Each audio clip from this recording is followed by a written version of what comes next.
the monopoly on currency is the last monopoly left to the sovereign state, as it was designed about 400 years ago, as it was shaped about 400 years ago. It's the last fortress, monopolistic fortress of the nation state. And I suppose they might be fighting for their lives, right? This might actually collapse nation states. The battle will be fierce. And that's also why we're seeing people claiming that now if we have cryptocurrency and we can create our own private community-run currencies, we could also maybe create our own network states. In this conversation, I speak about blockchain technology with Professor J.P. Vergne from University College London. Blockchain technology is a kind of database system which allows for novel forms of distributed and decentralized organization. The best known application is Bitcoin. In this conversation, we discuss the fate of nations, banks, and corporations now that we have the technology to produce transparent, secure, and borderless forms of organization that don't rely on centralized authorities to function. So if new forms of government, the breakdown of monopolies, and limits to abuses of authority sound interesting to you, then this is the conversation for you. I'm Shane Farnsworth, and this is the Escape Sapiens podcast, supported by the Andrea von Braun Foundation. If you enjoy these conversations and want to help support me, the best way you can do so is by liking, sharing, and subscribing. And now, it's my pleasure to bring you J.P. Vergne. I hope you enjoy. Escape Sapiens. Let's start with the big question first. What is blockchain technology? Why is it a beautiful idea, and what makes it so powerful? So that's a very big question, and I will try to provide a concrete and short answer to it to get us started. At its very core, blockchain technology is a new database system.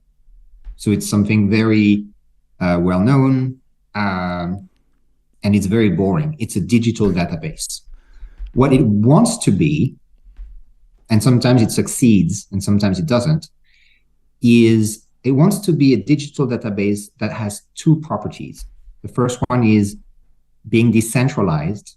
And by that, I mean having a very high dispersion of information, data, across the various nodes or agents that are members of this database system.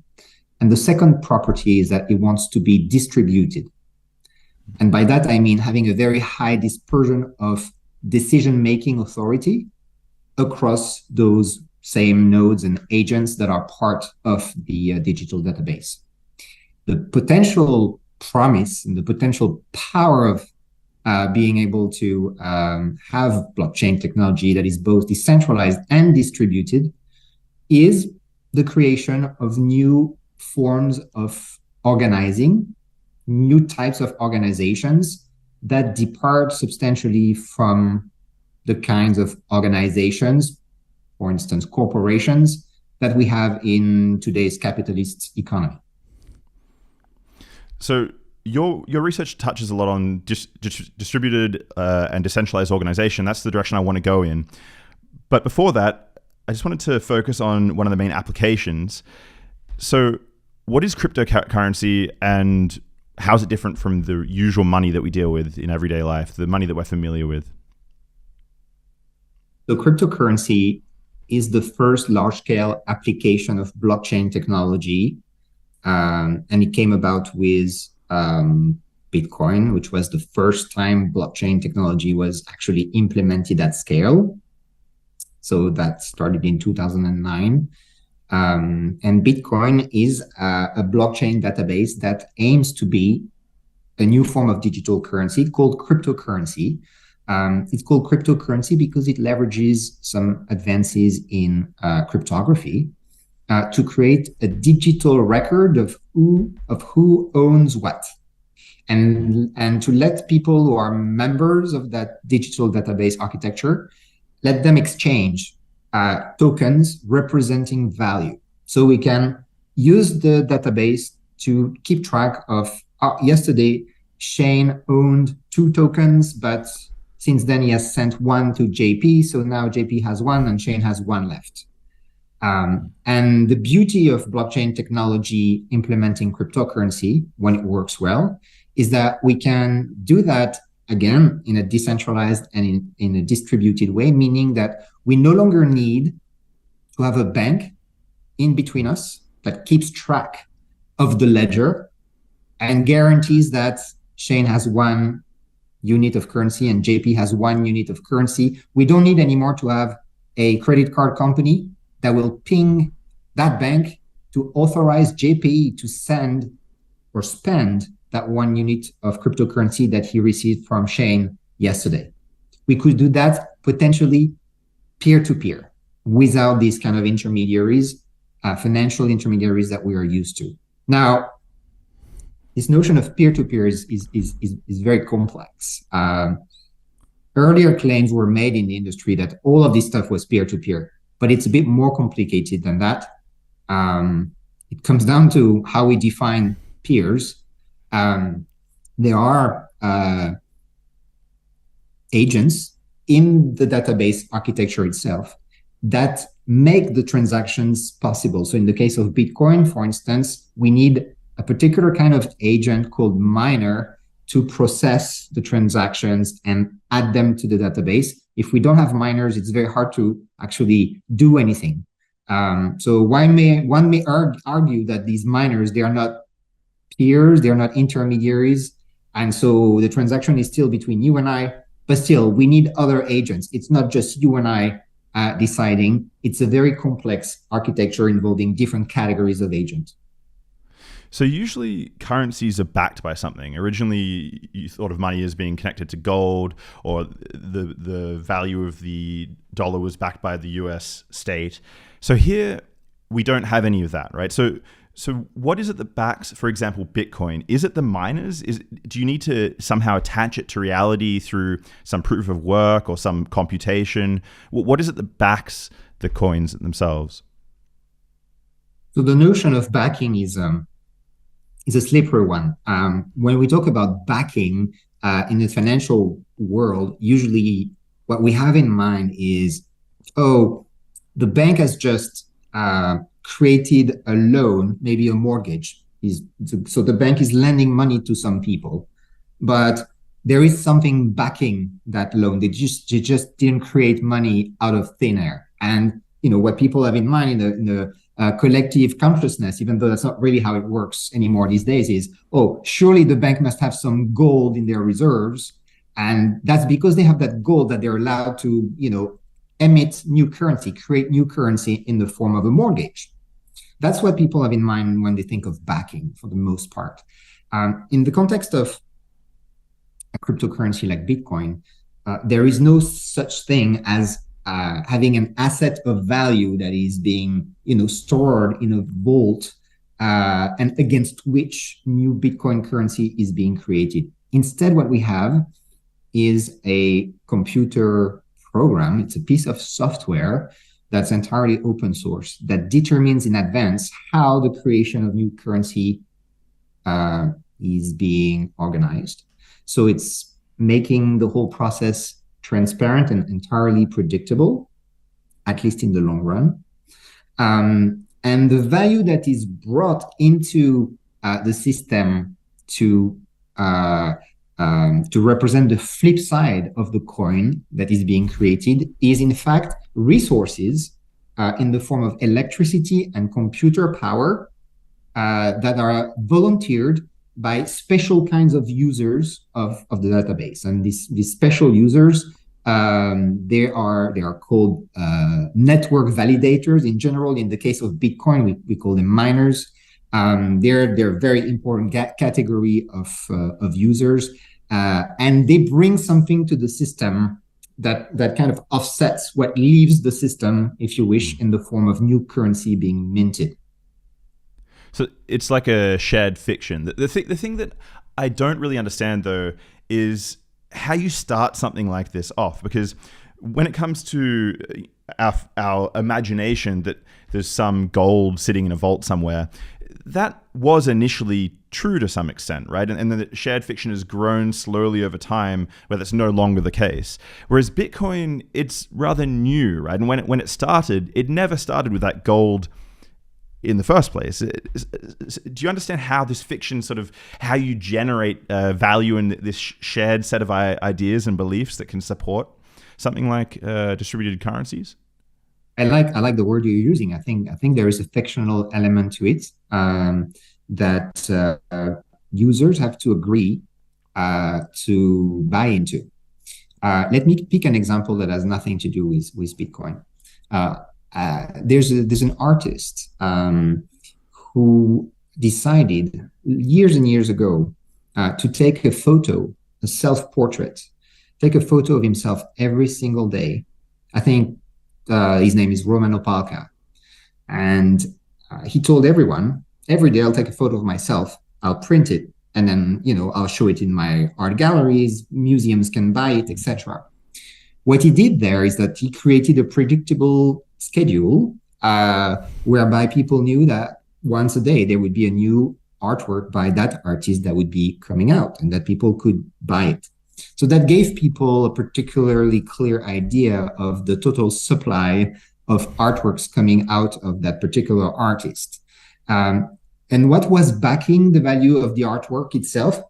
Nothing much really. It's a supply and demand mechanism. So what was backing the value of the artwork was the belief that this artist was actually a high quality artist, and the trust that that artist would deliver on his promise to actually take one photo per day and not 10 or not 100, which would potentially decrease the value of each photo by increasing the supply too much.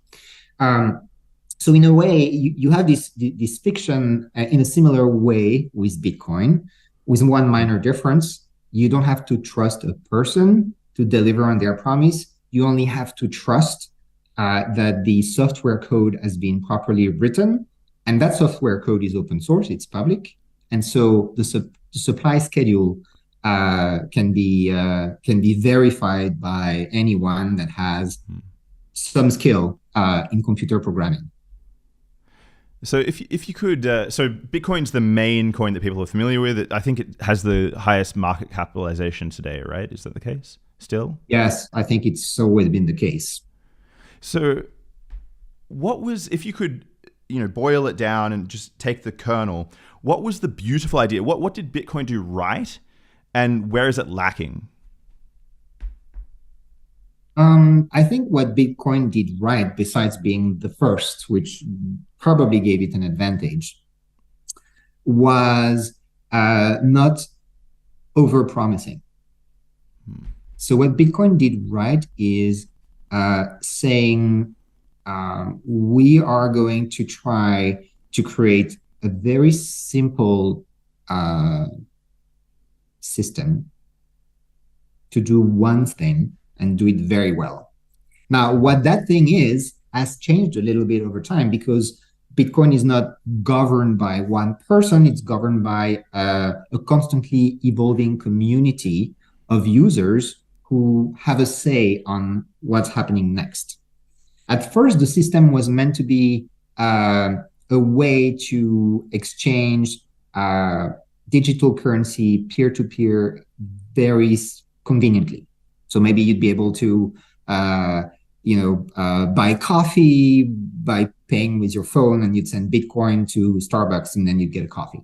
That initial idea never materialized for all sorts of reasons that I don't think we need to get into today. What the purpose evolved to become today is Bitcoin can actually be a bet against the mismanagement of money by governments. And so it can be a non-government related source of value that people can use to store their wealth, some kind of digital gold, much more convenient than gold, because you don't have to store it, to protect it, to carry it, to extract it. You still have to mine it though, and that's why these special users we were talking about earlier in Bitcoin are called miners. It's a reference to how gold is extracted. And if we manage to create that system, then it could appeal to people who, for whatever reason, do not currently trust their government or have reasons to believe that in the future their government may not be trustworthy, their government and or the related central banks. And so that is what Bitcoin is trying to do. And that's a very simple and a very powerful idea. And in a way, Bitcoin has almost become boring compared to other projects in blockchain, crypto, Web3, whatever it's called today, because it's trying to stick to this very simple goal and is not trying to overpromise or over-deliver. So is that what it's lacking then? Is that, would you say it's boring in the sense that it's not as capable as some of the newer platforms?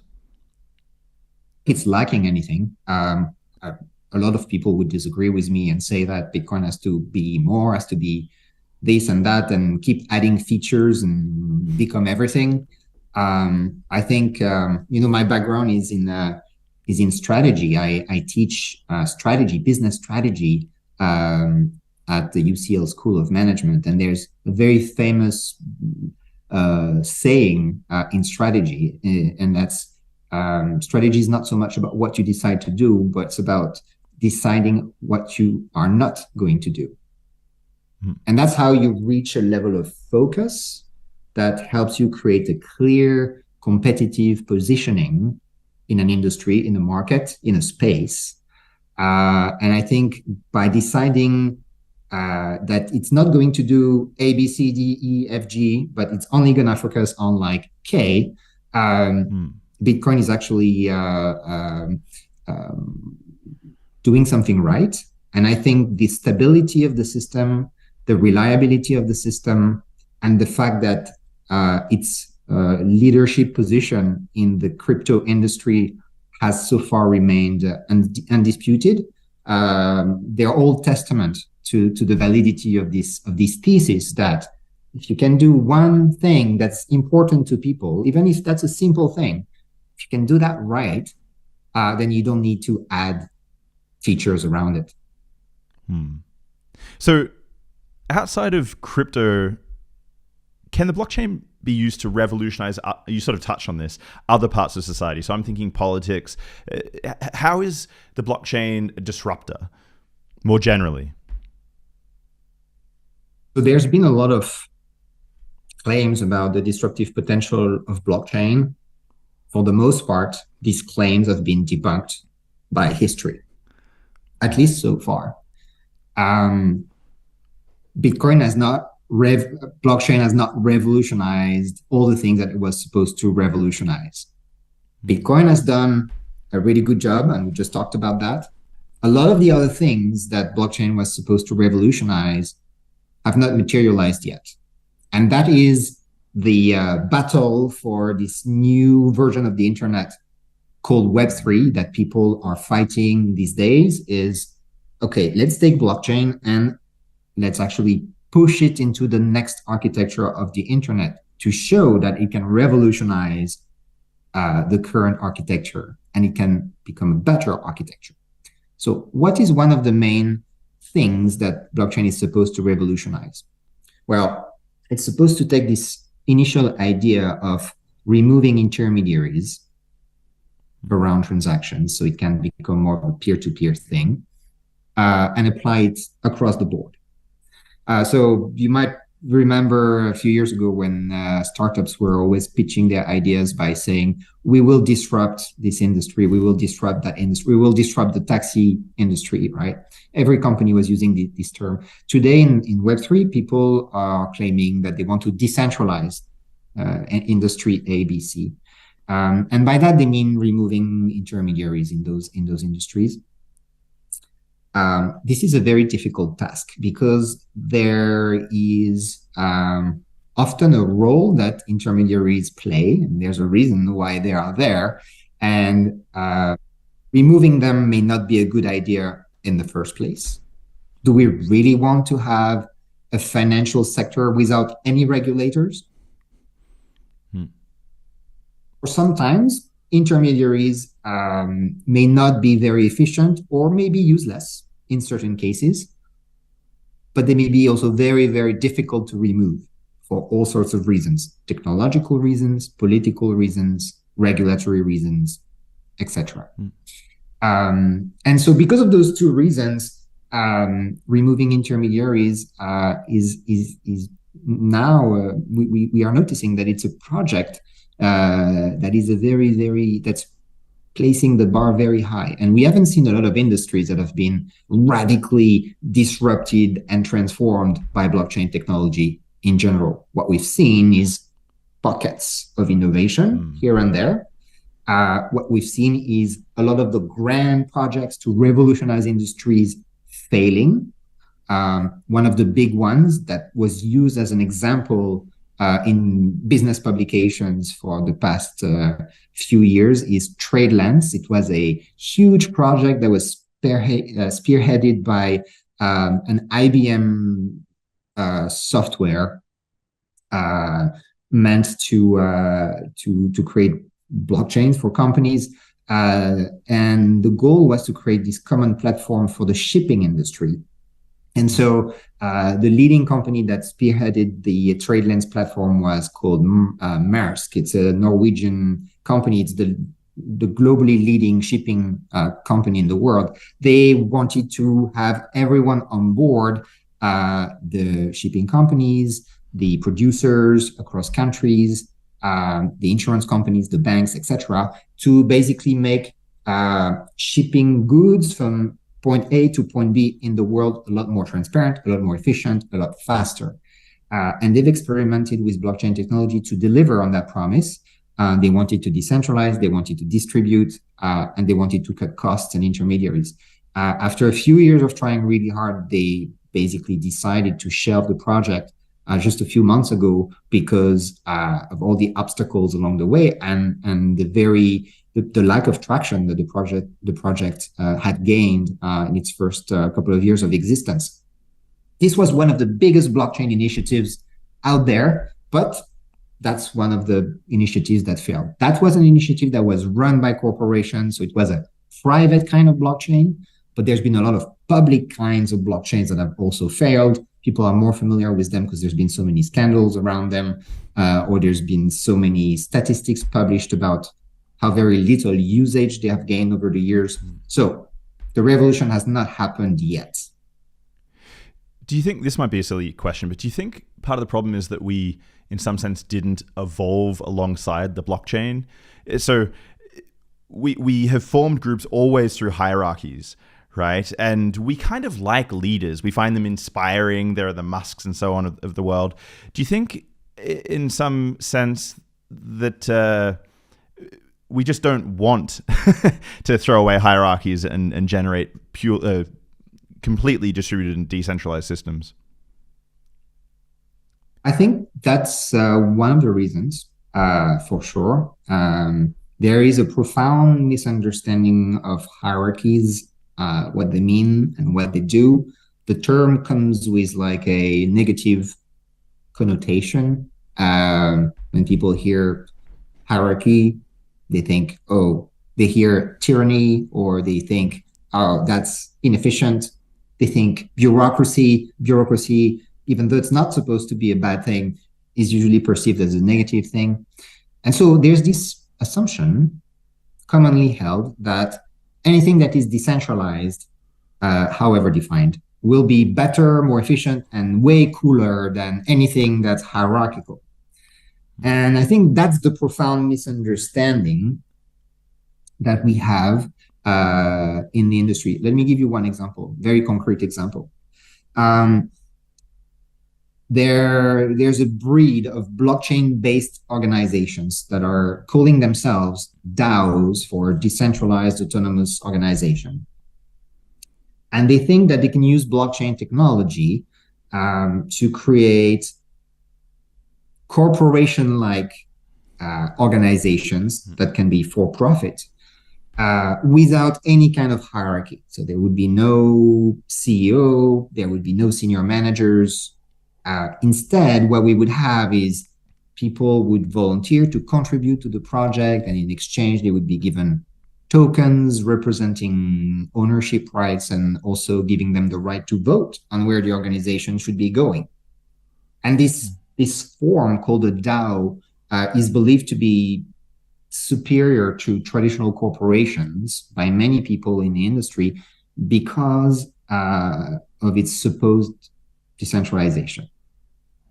Now, one profound misunderstanding is if you talk to people who are part of DAOs, and there's a lot of incredibly smart people in this space and trying to experiment with organizing. When you talk to them and you ask them, okay, what's decentralized about your DAO? They will tell you, well, we have tokens. So all the contributors can use their tokens, cryptographic tokens, to vote on what's going to happen next.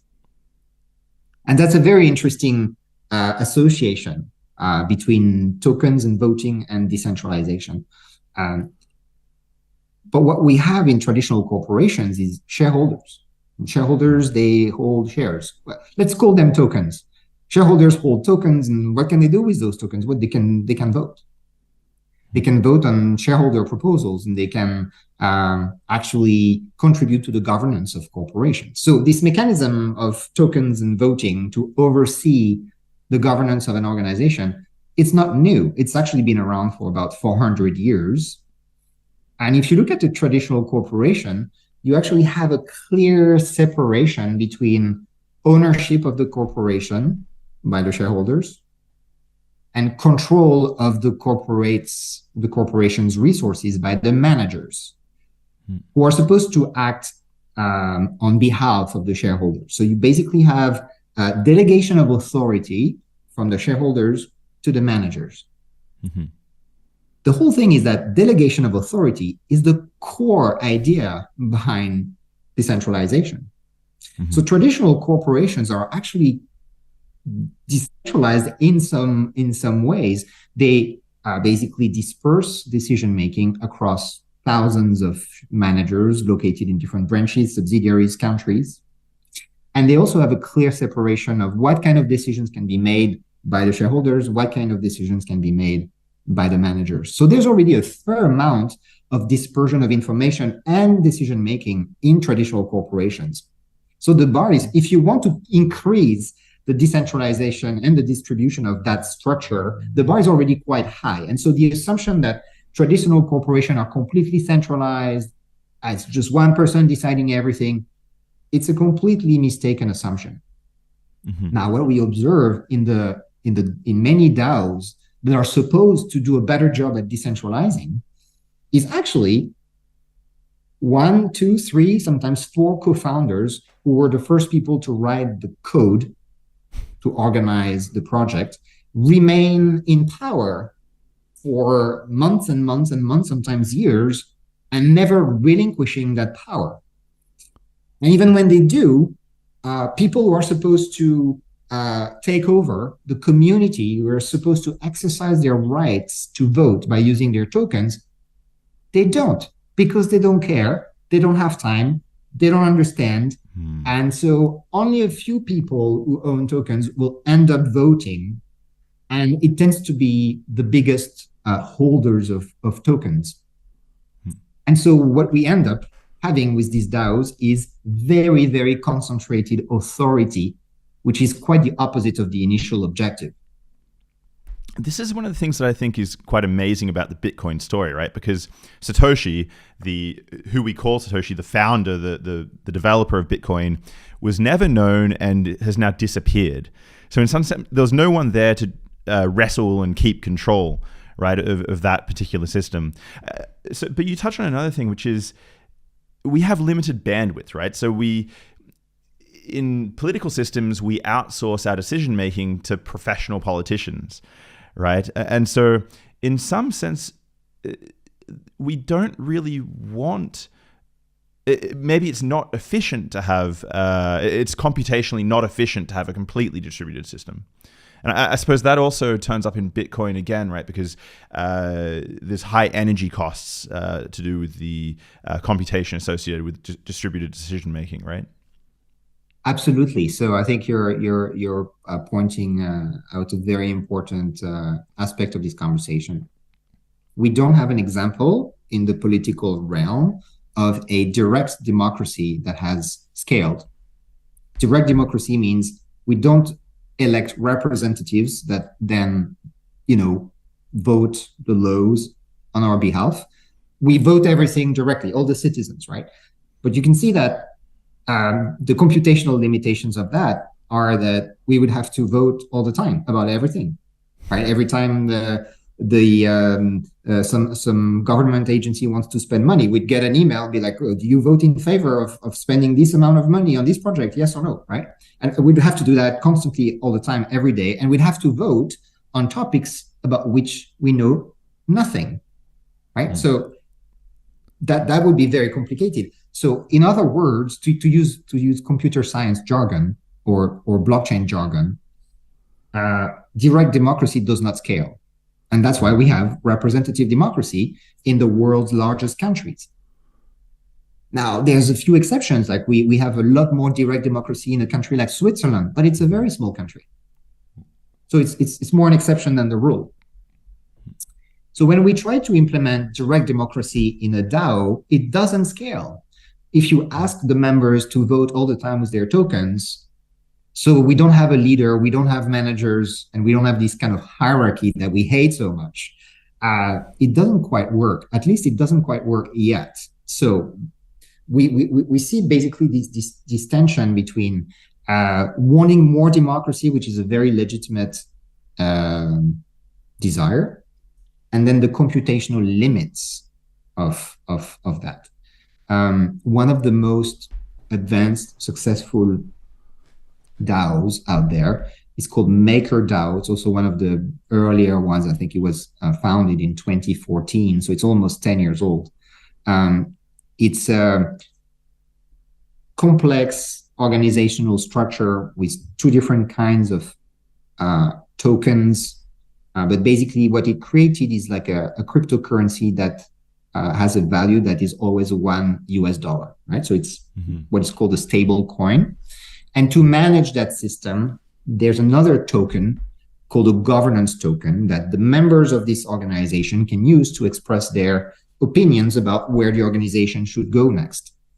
And there's been a very interesting report written about the problems of decentralization within MakerDAO, published recently in the magazine Wired, where they explain that the founder of MakerDAO, I think it's a Danish guy called Christensen, has tried several times to step back and give control to the community of token holders to remove that leadership, that centralized leadership. And every time that has failed, and every time there's been proposals to give more control to the community and less control to the founder of the project, this has backfired. And they explain in what way? Well, that has backfired in the sense that we were talking about, in the sense that that founder was actually deemed in many cases to be the most competent person to conduct the business of the organization that he had founded. And that it's not always the case, but it's not counterintuitive to believe that the founder of the project would actually be very, very good at managing the project. And so every time there was an opportunity for people to express an opinion, they were puzzled by the complexity of the organization, and they would rather defer back to the founder because they trusted that person to be a competent and wise leader. Mm-hmm. And so that DAO is actually a very successful one. I'm personally, big fan of MakerDAO. I think it's a fascinating project. It's one of the few DAOs out there that I think has been very successful. But it has been very successful despite not managing to fully deliver on the promise to be decentralized and distributed. It is not. But it is experimenting with a lot of new things or using blockchain technology. And I think it's a fascinating project to watch. I find this sort of fascinating because, sorry, I keep pointing towards the negative side of distributed organization. I will push in the positive direction after this, but I worry about a system which is completely distributed and decentralized, in which there are perverse incentives. So I'm thinking of sort of like Moloch type problems, where everyone is making decisions that drives everyone to the bottom because it's locally good for them, and that there's no one who has enough power to right the ship, let's say, because power is completely distributed. But it sounds like it's actually quite difficult in practice to get these organizations off the ground. It is very difficult. I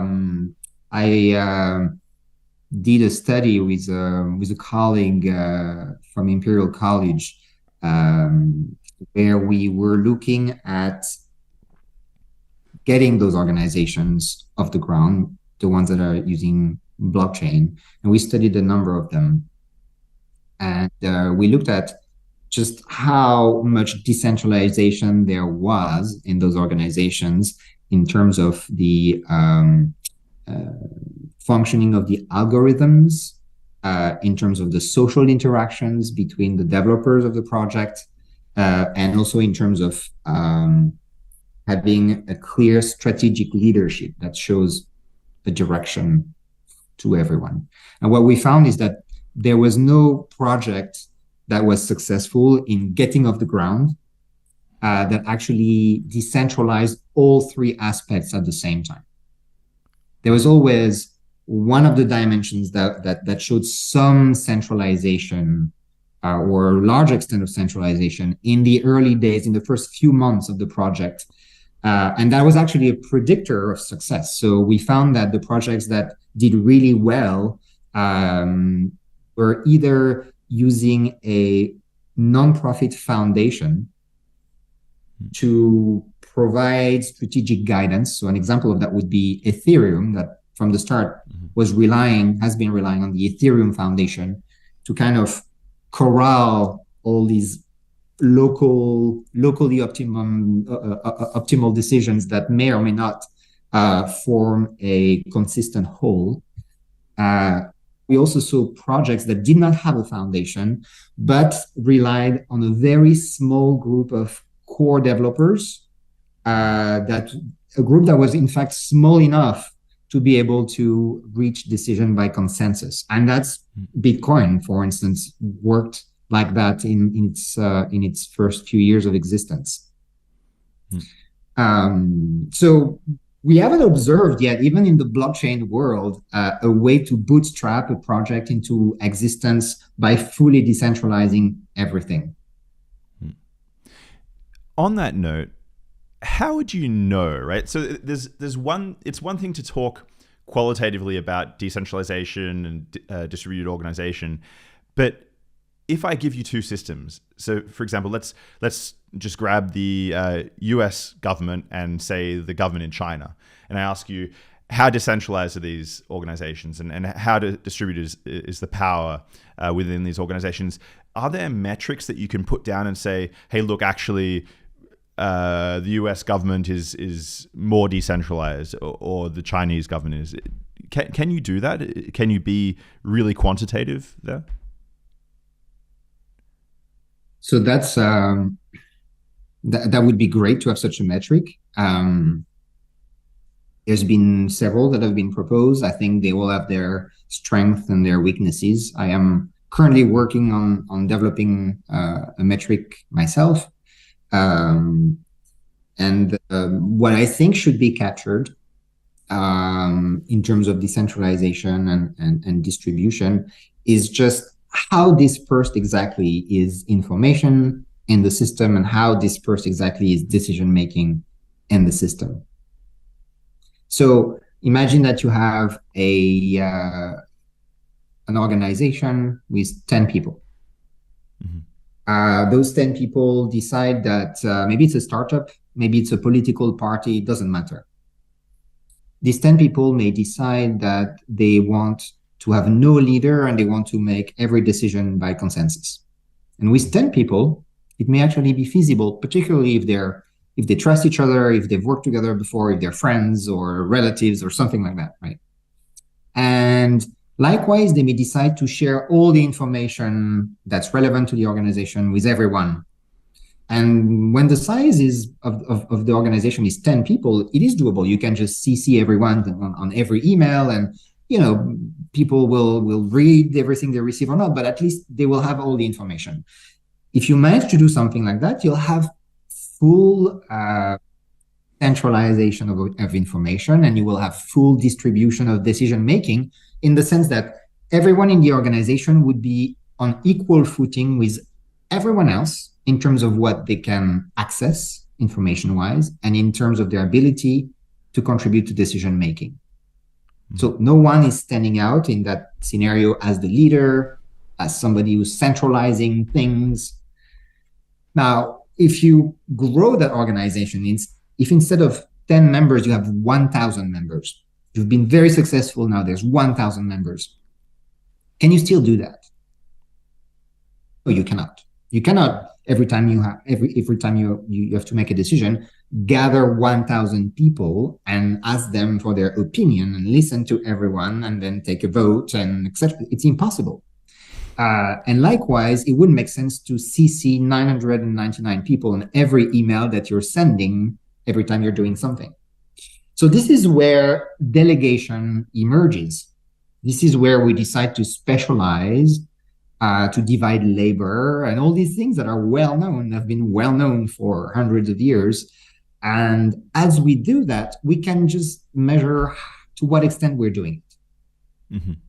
So if, for instance, we start to establish secrecy, for instance, we decide that the ultimate objective of the organization is not going to be shared anymore with the 1,000 members, but only the CEO and then 2 other people will know what the ultimate goal of the organization actually is, and everyone else is operating in the dark.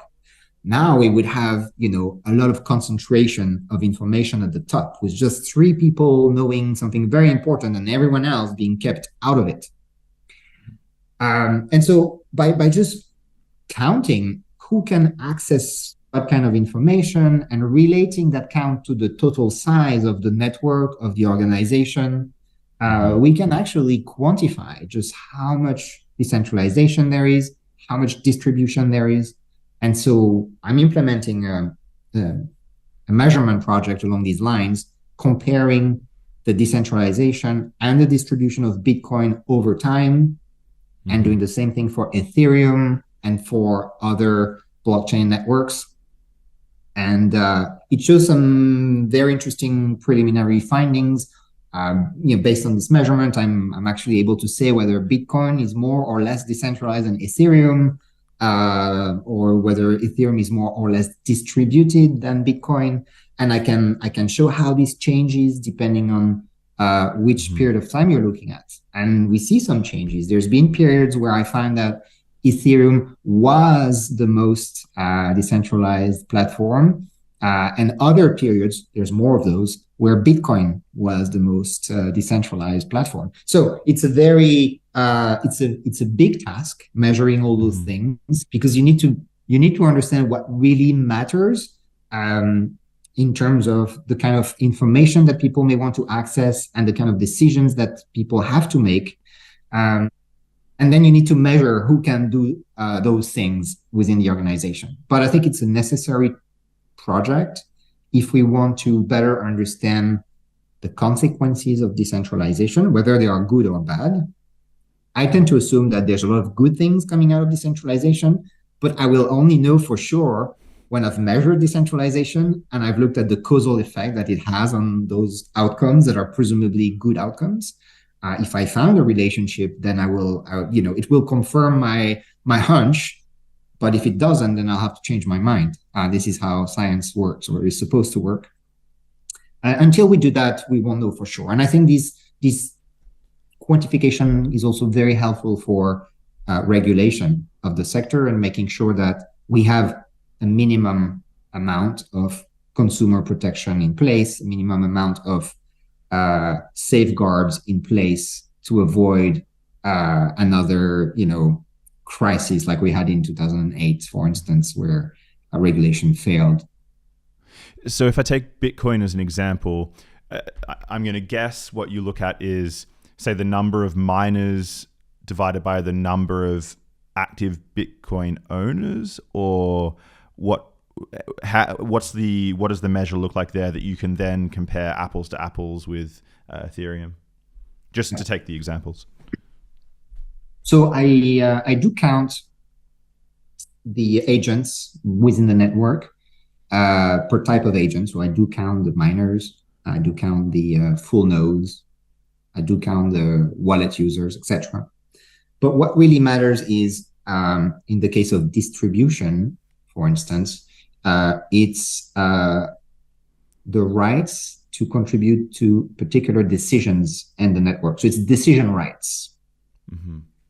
So what I will look at, for instance, is who has the right to propose a new block. It's a fundamental decision that you have to make repeatedly over time to operate a blockchain platform. So who has the right to make that decision? Maybe it's just one particular kind of agent. Maybe it's several categories of agent. And if it's several, then I will just count all of those together. But so the core unit of measurement is not so much the type of agent in my thinking. It's more the type of decision to measure distribution, and then the type of information to measure decentralization, and then count how many agents have access to these things that are very important.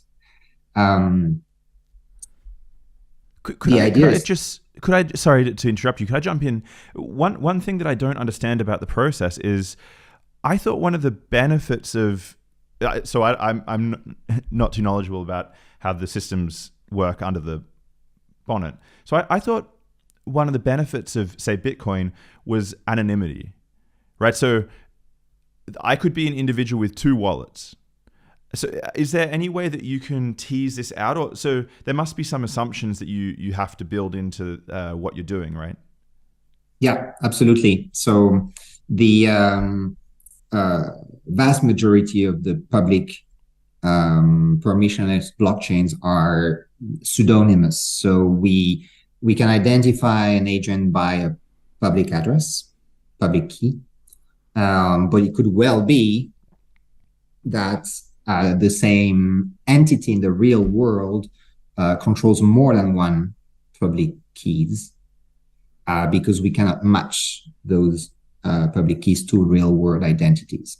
And so we have to basically make assumptions, or we can just go with the information we have. And as long as the blockchains that we want to compare are comparable, so they're, for instance, operating under the same assumption of pseudonymity, then we can have data that is meaningful. And then, of course, we can implement correction factors to try to estimate actual users rather than the number of public keys or wallets. There's all sorts of refinements that we can bring to the picture. But you're absolutely right that it is actually very hard to know exactly how many users there are of any of those systems. We cannot count users very easily. And I would say it used to be something very specific to blockchain platforms, but more and more, if you compare blockchain platforms to traditional platforms such as Instagram, for instance, I think Instagram is also struggling to count its users as per, a person with a real world identity controlling one unique account, because some people control many accounts. There's accounts that are controlled by organizations, and then there's all sorts of fake accounts controlled and created by bots, etc., people closing an account, reopening an account. So there's all sorts of things. If you wanted to have an exact count of how many people are actually using Instagram, there's all sorts of correction factors and refinements that you need to bring into the picture to actually estimate that number. I guess you raise a good point, though, right? I suppose it's a relatively safe assumption that if you're trying to compare, say, Bitcoin and Ethereum, that the users of both will be fairly similar. So you can assume that there will be X percentage of people with two wallets in Ethereum and the same sort of percentages. Can I ask, this is, gonna sound completely out of left field, actually, but just while it's in my head, has your research given you any particularly special insight into voting rights? So by that I mean, should everyone have a vote on every issue? And I'm thinking not in cryptocurrency here, but in actual elections. I think the answer is no. There's a lot of research conducted in psychology, conducted in political science and economics, showing that there are cognitive, computational limits on how much attention can be given to any one issue. And so it's actually a very important decision to make in any system that includes voting. How many times, how frequently are we going to ask people to vote? On what are we going to ask them to vote? And who is going to vote? Do we ask everyone? Do we ask a subsection of the population? Maybe they are delegates, they're representatives, or maybe they're experts. And this is very, very hard to get this right. It's very hard to get it right in a country. It's very hard to get it right in a corporation, and it's very hard to get it right on a blockchain platform. So let's pick an example. Should men have voting rights about abortions? Let's say, is that this is maybe too controversial, but here's one that may be similar, but should women have voting rights on military decisions when some large percentage of military personnel are male? We can ask both together. Yeah, no, these are great questions. I think there's in many contemporary democracies mechanisms to call people to vote and express an opinion directly on a question without going through the representative layer of the democratic system. It's called a votation in Switzerland. It's called a referendum in many other places. And usually each country's constitution provides a frame to understand when a referendum is possible, about what kind of questions we can call for a referendum, and what kind of answers are acceptable when we have these kind of. In many countries, the only acceptable answer is yes or no. So it has to be a yes or no question, right? And so governments can then decide, okay, we're going to ask people, before we make a big decision, we're going to ask people what they think. There's a debate in my country of origin, France, these days about legalizing what is sometimes called euthanasia. So giving people the right to decide when they want to end their life. And there are people calling for any kind of law that may be proposed on this topic to be subject to a referendum, as opposed to just debate at the assembly involving the representatives of the people. Because at the time people voted to elect their representatives, there was no plan to pass a bill on this. And so they didn't get elected based on their opinion on this particular matter. So some people think it's a important enough topic to bring it back to the people and ask everyone for their opinion. Yes or no, do you approve this bill to legalize under this and that condition, this new right? And so these are very important debates to have. And what you see in the nascent blockchain industry is very, very little maturity at this point, and that's perfectly understandable, in terms of deciding what should be put up for a vote and what should not, and when and how. And so what we see is a bit of an arbitrary process unfolding here and there, and sometimes the votes are just consultative. So a DAO will put up something for a vote, but sometimes the people in control will not respect the outcome of the vote and claim that they just consulted the users, but they still decide to go to choose another route than the one that was, voted for. So there's all sorts of ways to organize these things, but they're very, very complex issues. One project that I find exciting, because it's very boring, but also very innovative in strange ways, is Bitcoin. If you think of, if you compare Bitcoin with a traditional,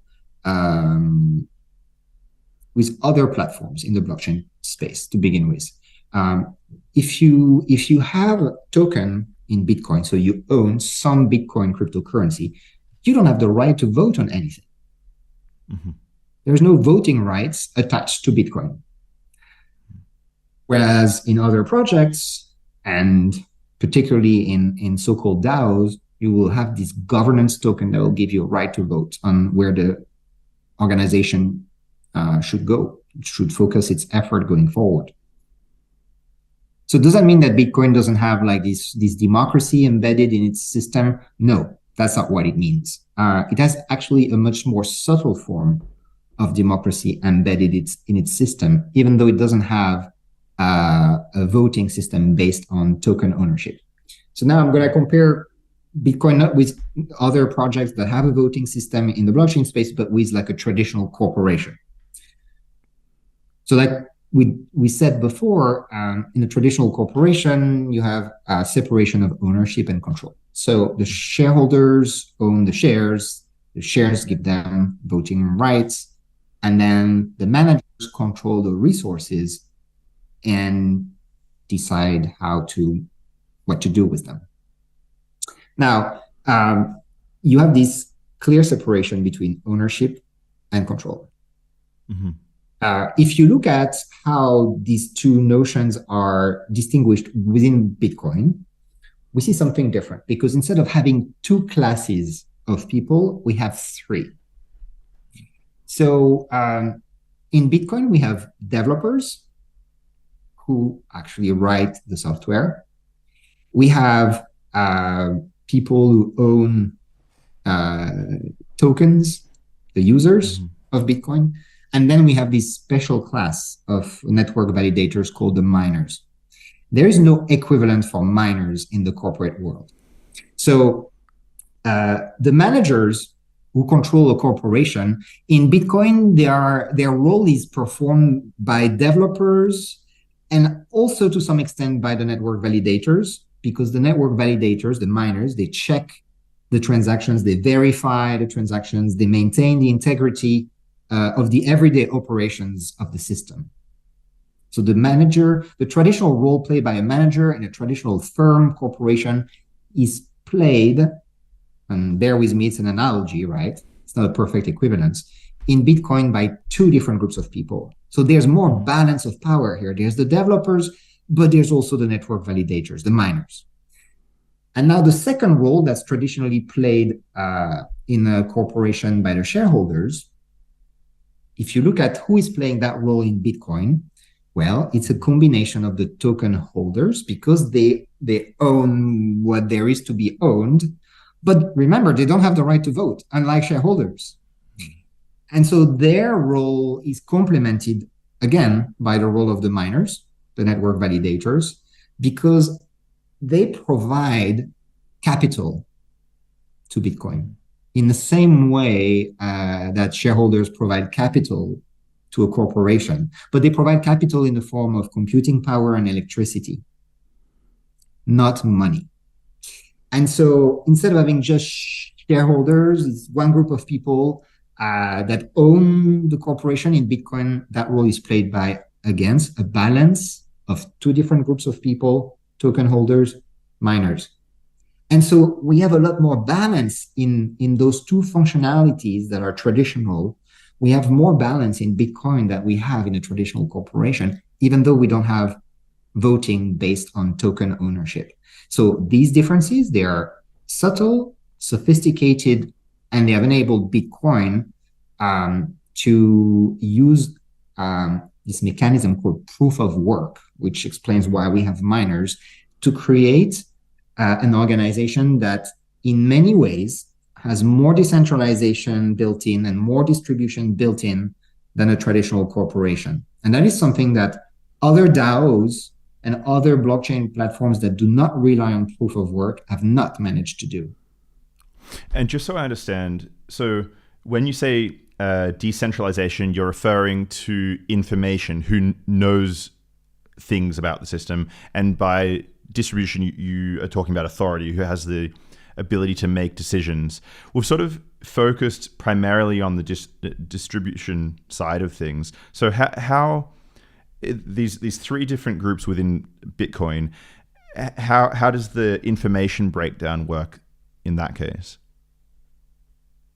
Well, that depends on the type of information, but we can pick examples. So if you have developers who are proposing to change the code of Bitcoin, they will come forward. So first they will try to reach consensus among themselves, among the developers. They have sophisticated measures in place to do that. They have public debates, online, offline. They have peer review systems in place to work, rework, and rework any code proposal. But once they have reached sufficient consensus, they will have to convince the miners that code should be implemented. So they cannot, like the CEO of a company, the top manager of a company, they cannot just push a decision alone. They need buy-in from a different group of people who are not developers, who are the miners. Those miners have to basically also show sufficient approval and consensus among themselves that this new proposal by the developers is actually good for the future of the platform. And so both of these groups, in that case, will have access to the code, and they will also have some decision-making authority over what to do with that code. You have ways by which miners can express their approval or disapproval of that new proposal directly in the blockchain, in the database, by including a little piece of information in the blocks that they add to it, so that everyone else in the environment will be able to say that miner supports the proposal, that other miner does not. And that is public information. So here we will have full decentralization for that particular bit of information, because it will be in the public record. And so even the users will be able to see, if they can read, interpret the information, at least they can access it. They will be able to see which miners are actually supporting a particular proposal or not. Let me jump forward a little bit now, because I want to, I'm having a look at the time, and I know that we only have a little bit left. So I want to jump into a bit on the human condition. So why are decentralized and distributed financial systems good for humanity? How do the individuals benefit? How does the blockchain, for example, limit abuse of power? This is the direction I'm sort of wondering about. So the first question is really, what is decentralized finance, right? Before we can assess whether it's good for humanity or not. And I think that the answer to this question is not super clear to me. I think traditional finance, TradFi or centralized finance, CFI, I don't like those terms, but they're the terms that are used in the community. There's a provision of financial services. In the 21st century, financial services it's basically software. They are provided, the software is provided by corporations, banks, for instance. So by contrast with that, decentralized finance should be software that is not written or not owned by a financial institution, by a bank, but instead it is written and maintained by a community that doesn't have a leader that controls everything.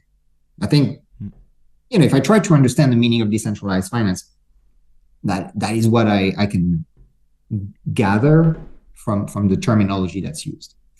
But in both cases, it's software, and in both cases, somebody has to write the software. So there's nothing magical in decentralized finance. The software doesn't write itself.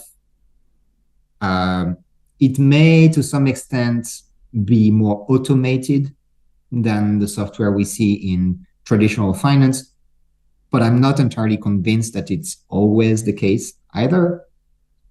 When it's entirely automated, people like to call it smart contracts because it self-executes without human intervention. But at the end of the day, it is software.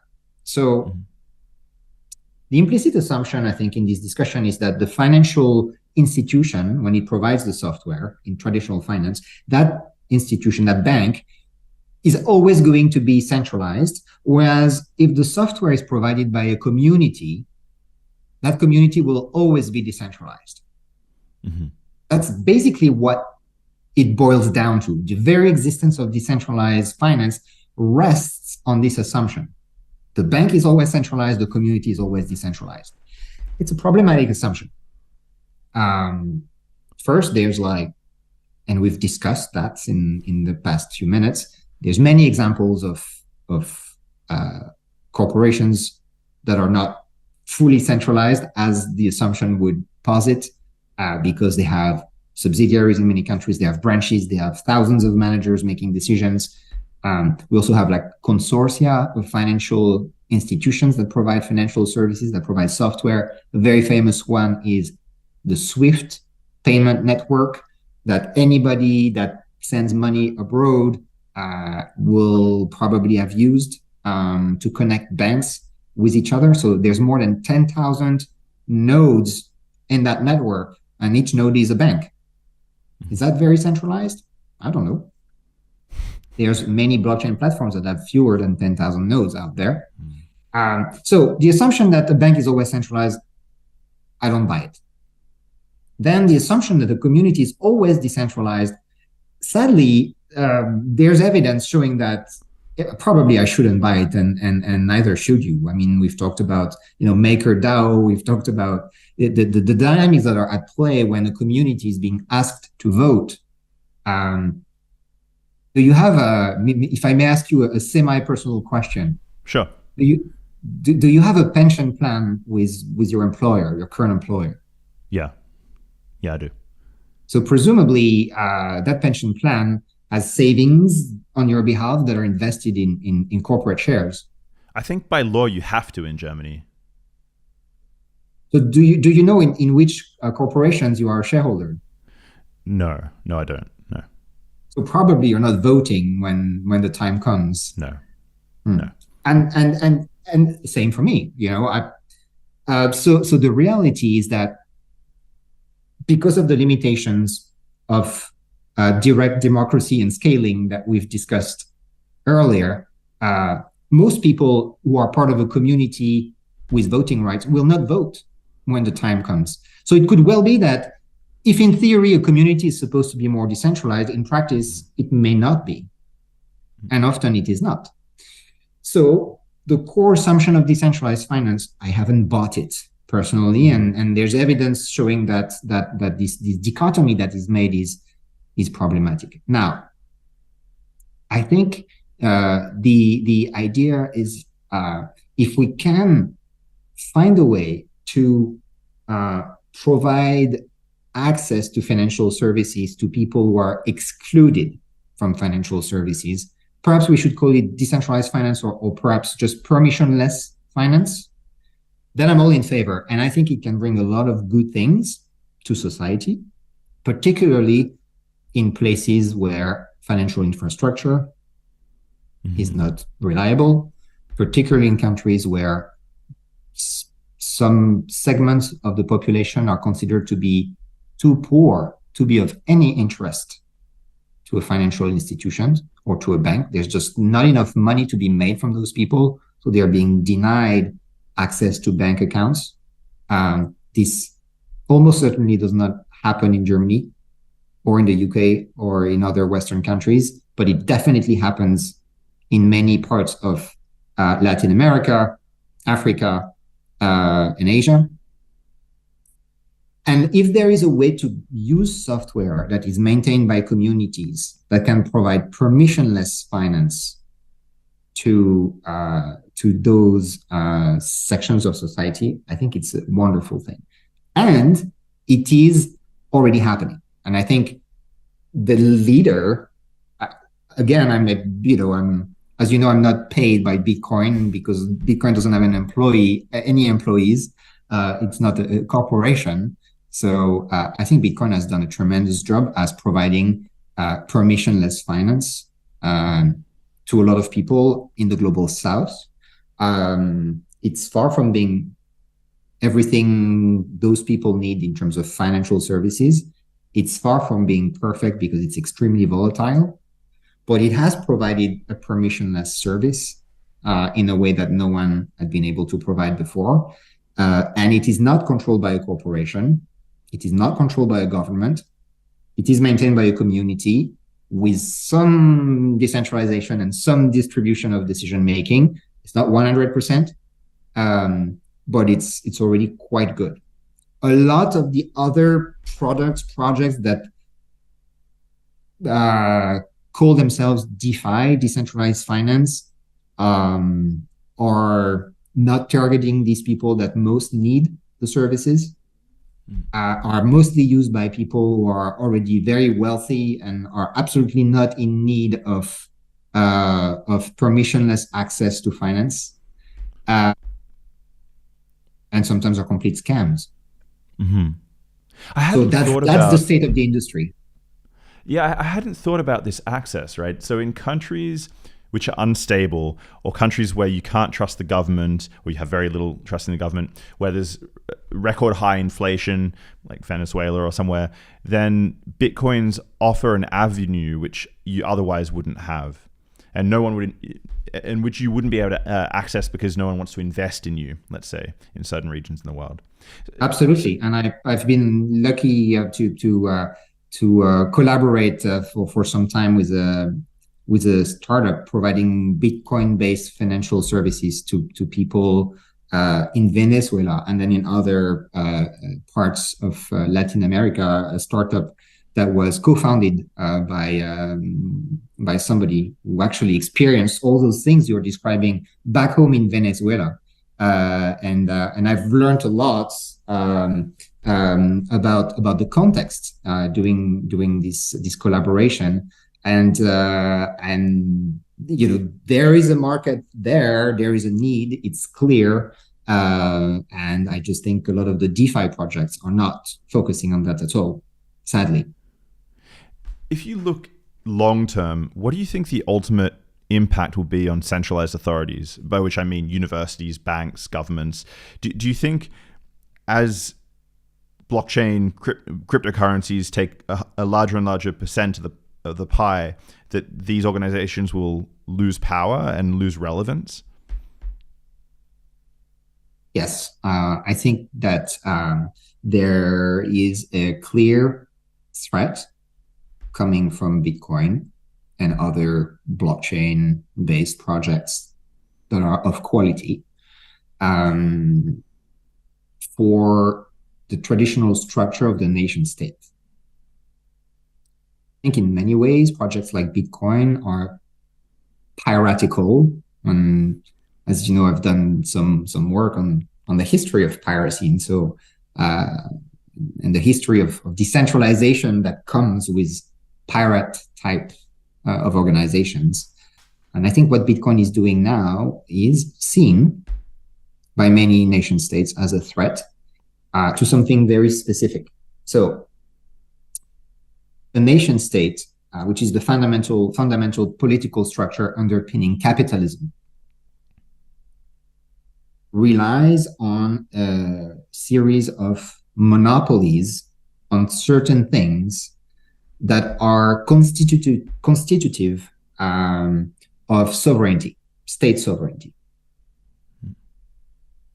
Over the years, over the centuries, some of these elements have been dismantled, sometimes privatized.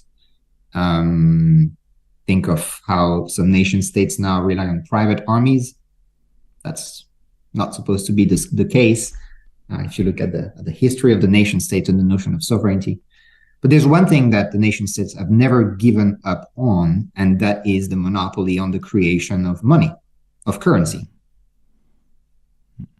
Bitcoin is a direct competitor, threat to this sovereign monopoly by nation states on the creation and emission of currency. And I think that people who are working for governments and central banks in many parts of the world would, perhaps not publicly, but at least privately, recognize that it is a threat. And the response is coming. The response is already being developed. It's been a few years. Central banks are thinking about creating the monopolistic sovereign version of Bitcoin, which of course would be something very different. They call it sometimes a central bank digital currency, CBDC. And the idea is to create a digital representation in a database that looks like a blockchain of their national currency to facilitate digital payments, in the hope that once that is done, Bitcoin's use case will be gone and there will be no need to use Bitcoin anymore. And it will be easier to tell people that maybe there should be a ban on sections of the Bitcoin ecosystem, because now there is the central bank digital currency that they can use as a substitute. So I think CBDCs are a direct response by the nation state to the threat represented by Bitcoin. It's interesting you say that. We're going to jump into let's jump into piracy fairly soon. But as far as I understood your thesis, pirates act in opposition to the first movers who usually are monopolies, right? So if you think of the Dutch East India Company, as far as I understand, you can correct me on the history, this company was responsible for finding routes and then they monopolized those routes of trade. But here you're saying the story is flipped in the sense that the pirates, the people who came up with the with Bitcoin, cryptocurrencies, they struck first. I probably shouldn't go down this line without asking you to first to define who the pirates are.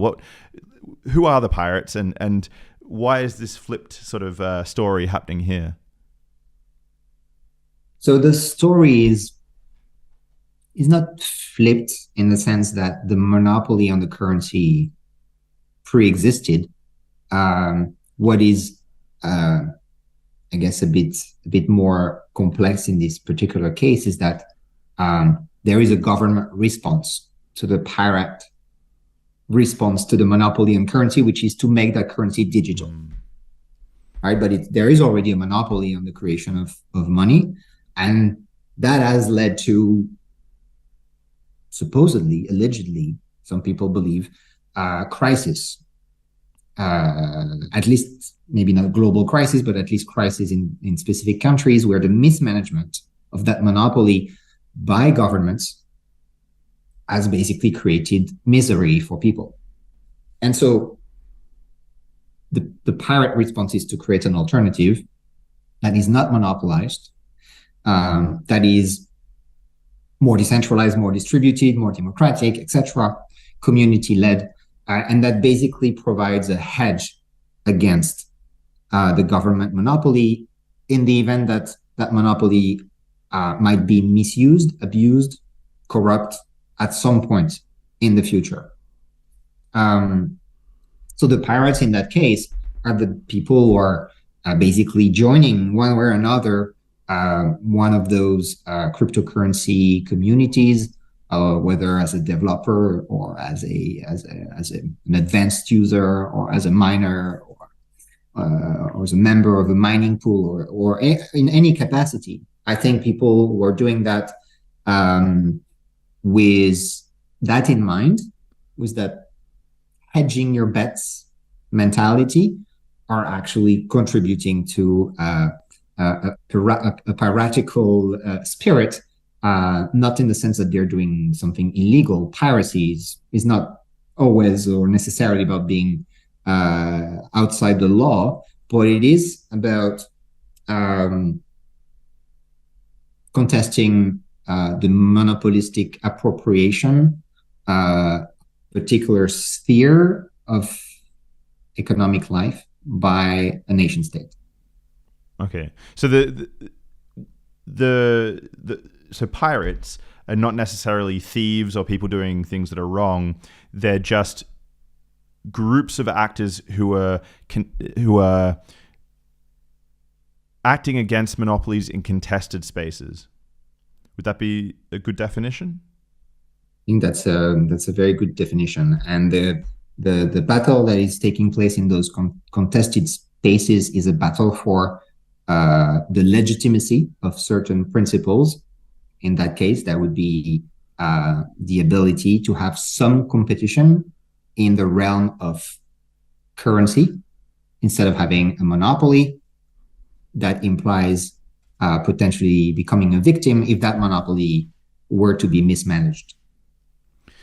Can you elaborate on the moral judgment aspect of piracy? So we usually think of pirates as being the bad guys, right? They're on the high seas, they were the violent ones that were pillaging seaside towns and attacking government vessels. So are you able to elucidate, why is it that we have this negative association with piracy, and why do you have a different viewpoint? We have a complicated relationship with pirates. We have a negative association, but we also have a lot of fascination and a lot of sympathy. So look at all the movies that are made about pirates. Look at all the children books that are written about pirates that we're supposed to, read to our children. There's this complex relationship that we have of, yes, fear, violence is there, but also sympathy. And I think that comes from the fact that pirates were a lot more than just like violent thieves. If you look at the old school pirates, so the ones that would be depicted with, in the movie series Pirates of the Caribbean, for instance, the pirates of that time, they were just as violent as the mercenaries that were employed by nation states to conduct trade. They were, in fact, at times the same people, taken at different times, different moments of their lives. There's a very famous pirate in the UK called Francis Drake that was knighted by the Queen. He became Sir Francis Drake because after being a pirate, he was actually hired by the Queen to attack other countries on the high seas. And so he became a privateer. And the only difference between a pirate and a privateer is that the privateer receives a letter of marque and reprisal authorizing him or her to conduct their business on behalf of the king or the queen. But the business is the same. Mm-hmm. What is not the same is the business model behind it. When you get such a letter, the letter basically says, we are the United Kingdom and we claim a monopoly on this route between London and some part of Asia. And the only merchants that are allowed to trade on that route are British merchants authorized by the Queen. Mm-hmm. Any other merchant not authorized that we see on that route will be treated as a pirate. We will just call that person a pirate. And then if we catch that person, we'll just hang that person on Executioner's Dock, which is not very far from where I live in London. And so the difference is the pirates believe that trade on many of those routes should be free and should allow more people than just the ones authorized by one particular country. So there's this parallel that we can draw with the conversation we were just having, where today there are people who believe that currency should be the monopoly of nation states, and so no other currency should coexist or should be created on the sovereign territory of that state, but the one authorized by the state. And then we have currency pirates who believe that it's okay to also create another currency called Bitcoin, and then another one called Litecoin, and then another one called this, and then another one called that, and to have competition between these different currencies in a more open manner. And that difference that we had with the sea pirates 400 years ago, we also have today in many ways when it comes to currency. So the pirates then, they sort of act on the narratives that we have and build some sort of legitimacy behind a new set of rules or laws in place. What's the difference between legitimacy and legality? Legality is authorized by law, and legitimacy is considered socially acceptable, independently of whether it is authorized by law or not. A lot of the evolutions that we see over the long term, when we look at particular businesses, particular industries, can be interpreted in terms of the evolution of what is considered legal and what is considered legitimate in a society. We have seen recently in the United States, in many of those states in the US, how the recreational use of marijuana has become legal. In other states, it's still illegal. And independently from that, it may be seen as more or less socially acceptable within those states. So legality and legitimacy are independent dimensions, but they may be related to some extent, but they're not the same. And so pirates will typically see as legitimate the existence of more freedom of movement, freedom of competition, whereas the legality of the time might dictate a monopoly on a particular kind of trade. And this is something we've seen on the high seas in the 17th century, when people were trading spices coming from Asia. This is something that we've seen when radio broadcasting was invented, and many countries at the time in the West created monopolies to ensure that the dispersion of information within the country would be controlled by the state. So the BBC was created as a monopoly in the early 1920s in the United Kingdom, and it remained a monopoly for about 40 years until the 60s. And so during those 40 years, anybody who was broadcasting something while not being a member of the BBC was actually considered a pirate radio. Now, who has won the fight in that particular radio broadcasting industry around what is legitimate or not? Well, the pirates have won. Today, there is no more monopoly on the airwaves, and it's considered perfectly legitimate to have the freedom of emitting programming over the airwaves and broadcasting. You need a license, but it's fairly easy to obtain, and you have freedom of speech. And so the pirates have won, right? The pirate radio stations of the time, they're all dead. They're all gone. None of them has survived. Very few of them got rich or earned any money at all. But they've won the bigger fight for the legitimacy of free radio broadcasting, just like the pirates on the high seas have won the fight for the freedom of trading on the high seas. And it's actually now enshrined in the United Nations Charter on the Freedom of the Seas that says that about 80% of the seas and the oceans on our planet are considered international waters, and there is on international waters freedom of movement, freedom of trade. And so the pirates of the 17th century, they've also won their fight for the legitimate cause that they were defending.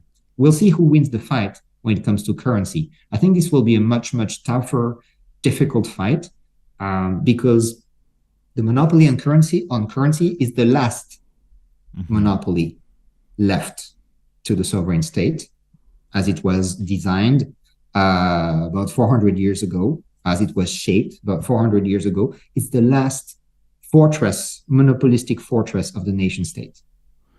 And I suppose they might be fighting for their lives, right? This might actually collapse nation states. The battle will be fierce. And that's also why we're seeing people claiming that now if we have cryptocurrency and we can create our own private community-run currencies, we could also maybe create our own network states here and there. People understand that currency is very special to the definition of a state. So who are the pirates today? Outside of crypto, who are the pirates today, and what are the other contested territories that are exciting? Well, I think the very exciting territory in the last 50 years at this point has been the internet, and then within the internet, the web. And I think cryptocurrency is part of that fight and actually finds its roots in the history of the internet. Some of the building blocks behind Bitcoin were actually created, designed, shaped by hackers in the 80s and in the 90s. Before we had the web, there were people who were building cryptographic tools that contributed to the creation of Bitcoin 20, 30 years later. And so there's a continuum of struggles between pirates and monopolies that we can observe on the internet.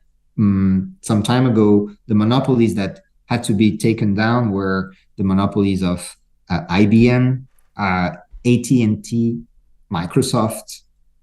Perhaps today it's Google, it's Meta, and it's definitely the monopolistic currencies that are controlled by governments. I think another exciting area that I see out there is the rules of legality and the principles of legitimacy around what can be done with DNA. And this is, I think, a big, important area that will be very defining for the future of humankind. Who can do what with DNA when it comes to manipulation, combinations, permutations, reproduction. And there's been already a few important cases over the past few years showing that there is a tension around the ownership or not of DNA, and by whom is the question. Just to clarify the way you define piracy, do pirates act in opposition to capitalism, or do they construct the rules of capitalism? How do you view the interaction there? I think they are fundamental parts of capitalism. I think the relationship of the piracies is really more than a thing. It's a relationship between two groups of people, and it's a relationship between the pirates and a sovereign nation state and its monopolies. And that is something that we see in capitalism we don't see really before in those terms. So that's something that's been defining capitalism and its evolution for the past 400 years. We've talked already about a few industries where we've noticed the same pattern happening. So pirates are not against capitalism. They are not pro-capitalism. They are part of capitalism, and they're one of its central evolutionary engines, in the sense that it's one of the ways by which new ways of innovation diffuse in capitalist societies. We spoke about how piracy is often couched in moral terms, right? We have this picture that they're the violent guys, right? So there are certain sections of the population that also talk about capitalism in general in moral terms, right? Some people use capitalism as a catch-all for the bad things in society. It's because of capitalism that there's poverty, say, or it's because of capitalism that the environment is this way, and so on. So I think you might have a unique perspective on this. How should we think of capitalism? Is it good? Is it bad? Is it a tool? Is it inevitable? What's your viewpoint here? What's your perspective? Capitalism is a particular arrangement between various productive components in society. It's historically embedded, so it appeared at a particular point in time. I like to think of capitalism as being born at the same time as the sovereign nation state. So in the early 17th century, I think is where the core institutions of capitalism emerge jointly with the sovereign nation state. So in a matter of just a few years, at the beginning of the 17th century, we have the emergence of the first corporation with shareholders and publicly tradable shares. It's a core institution of capitalism. At the same time, we have the emergence of the first stock exchange where people can trade those shares. At the same time, within 10 years, we have the emergence of the first central bank. Right. So we're talking here about, the first 15 years of the 17th century, and we're looking at a phenomenon that basically emerged first in the Netherlands, in the Dutch Republic at the time, and England, and then diffused. And that model has basically been in place for 400 years. Central banks, stock exchanges, corporations with publicly tradable shares, and then a nation state that's sovereign on its territory to edict the laws, and that creates standards that are unified on that territory.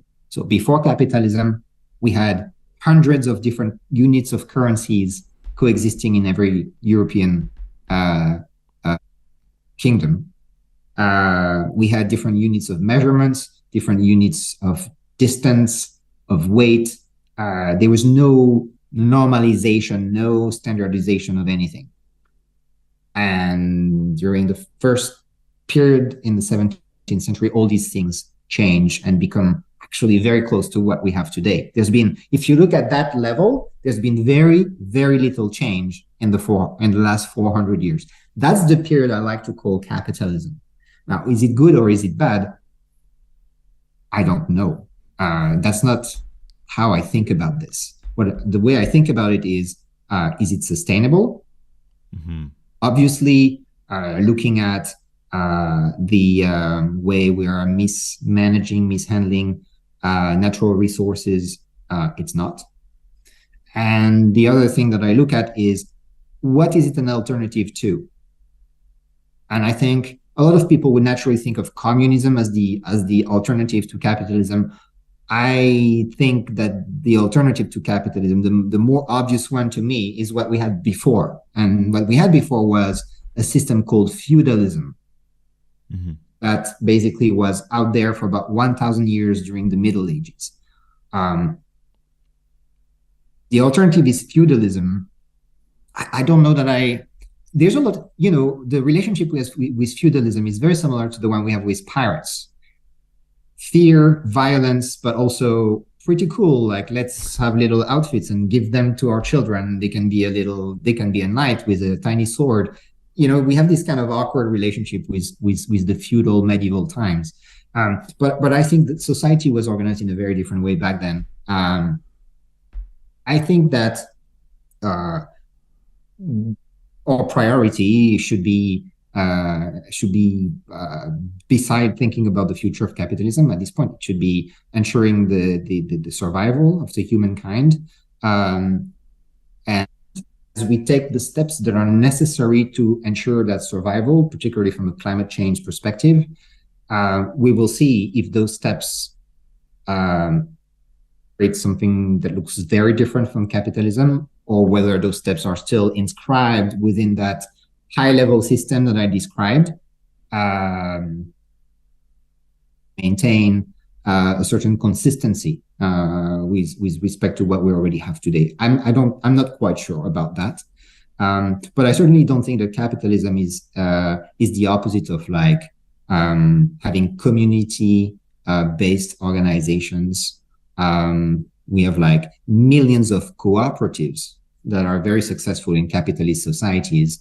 And so, capitalism is not synonymous with like hyper individualization or not caring at all for the other, or not having any kind of commons that we can manage together. We actually see a lot of those things emerging and developing and flourishing in capitalist societies. So there's a lot of fine tuning that needs to take place for these things to happen, and happen in a good way. And there's different flavors of capitalism, obviously. It's not one recipe that everybody applies in the same way. But I think that the fixes that we take to address the climate change challenge, which is our biggest challenge right now, will ultimately decide on the future of capitalism.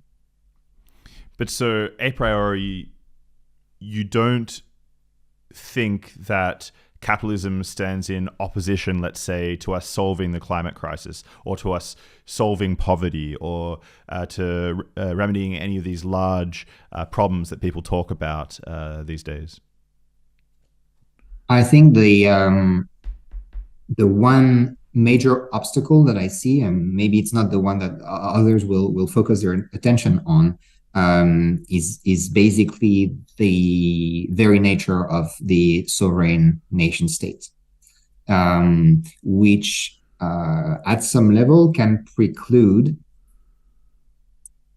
a higher form of cooperation across different parts of the world that is necessary to address the climate change issue.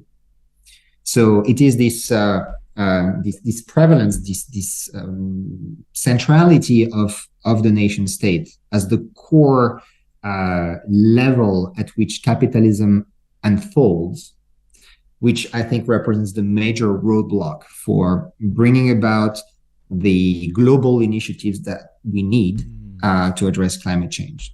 So I think, the nation state today, as we've known it for 400 years, is under attack from below by the cryptocurrency guys, and from above by the climate change driven challenges. I see. And maybe blockchain is going to give us a solution to acting as a global community. And that's maybe the hope that people sell, right? I think that's a hope. I think blockchain itself is not going to get us there.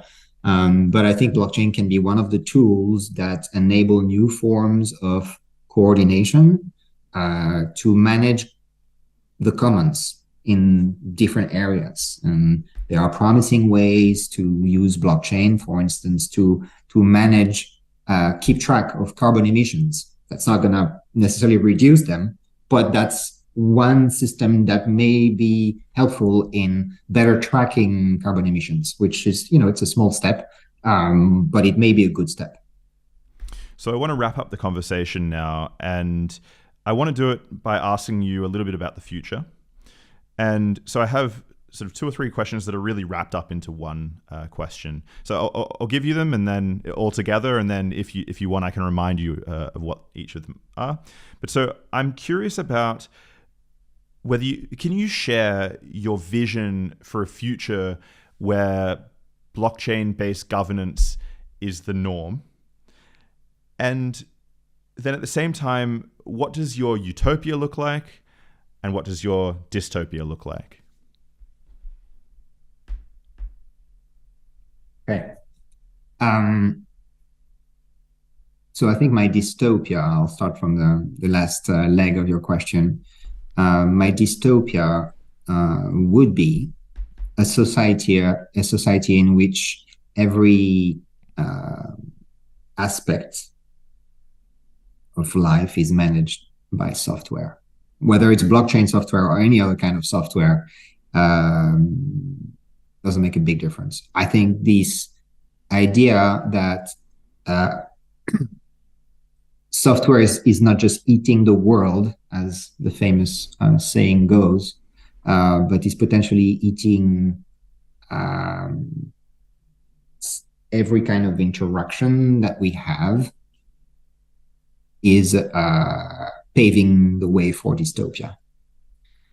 The utopia would be a society in which we use software only where it is absolutely and productive. And in those areas, and there's many of them, we managed to have the software be maintained by community organizations rather than by for-profit organizations. Can be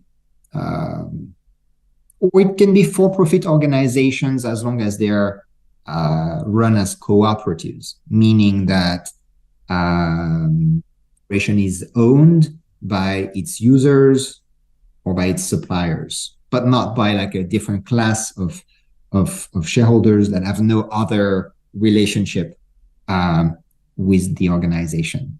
I think if we manage to do that, and there's great examples of that in various forms out there, ranging from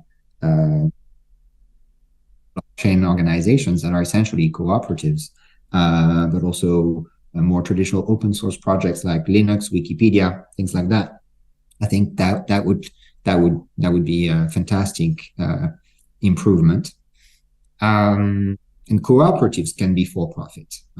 Importantly, it's not a different term for like a communist state-run organization. It is a capitalist organization, but it's owned by its users or its suppliers. And then where are we going? I think we are going to hit the target somewhere in between those two.